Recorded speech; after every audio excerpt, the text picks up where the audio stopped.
According to the ILO's 2019 report, the systematic and systemic use of child and forced labor in the cotton industry in Uzbekistan has ended. A report compiled for the World Bank shows that the country has made significant progress in upholding fundamental labor rights in the cotton fields. For the first time, the ILO monitored the situation of child labor in Uzbekistan as the cotton harvest in 2013. In 2015, under an agreement with the World Bank, the monitoring coverage was expanded to include child and forced labor. In 2019, the independent monitoring of the ILO third-party monitoring was conducted for the first time by independent civic activists of Uzbekistan who were trained and used the relevant ILO methodology. The activists noted that they carried out monitoring without any interference. Forced labor is completely unacceptable and has no place in modern Uzbekistan. We have a lot of work ahead of us, but we are encouraged by the positive results of the reforms. 2020 was also a very important year as we continued to modernize agricultural systems and strengthen labor market governance. We have criminalized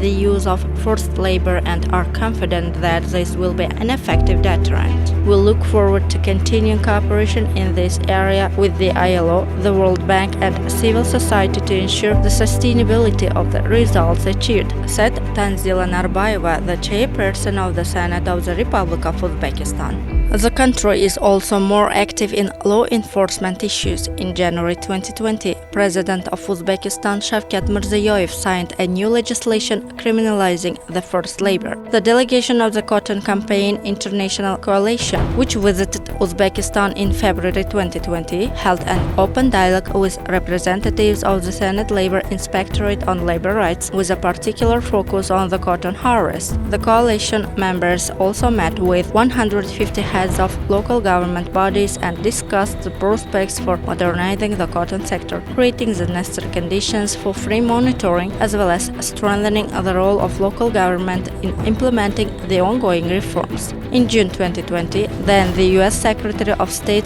Pompeo, presenting the annual report on human trafficking, highlighted the efforts of Uzbekistan, calling them an example to the entire region in terms of combating the problem of forced labor.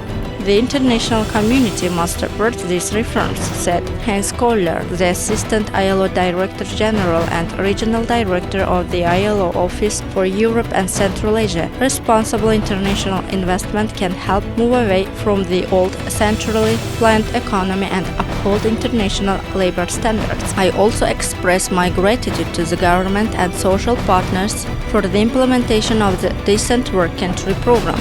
The ILO will continue to provide technical support in 2020 and beyond. The 2020 Cotton Campaign was also under the ILO's spotlight. The representatives of the organization were connected to a database of feedback channels created for compliance and signals about forced cotton picking. 6 mobile teams created by order of the Ministry of Employment and Labor Relations of the Republic of Uzbekistan, as well as the community activists, carried out direct monitoring by visiting enterprises and farms. During her visit to Geneva in November 2020, chairperson of the Senate of the Oli Majlis of the Republic of Uzbekistan, Tanzila Narbayeva, held talks with the head of the ILO, Guy Ryder. During these talks, the progress made by Uzbekistan in forced and child labor issues in the cotton campaign and other fields was again noted.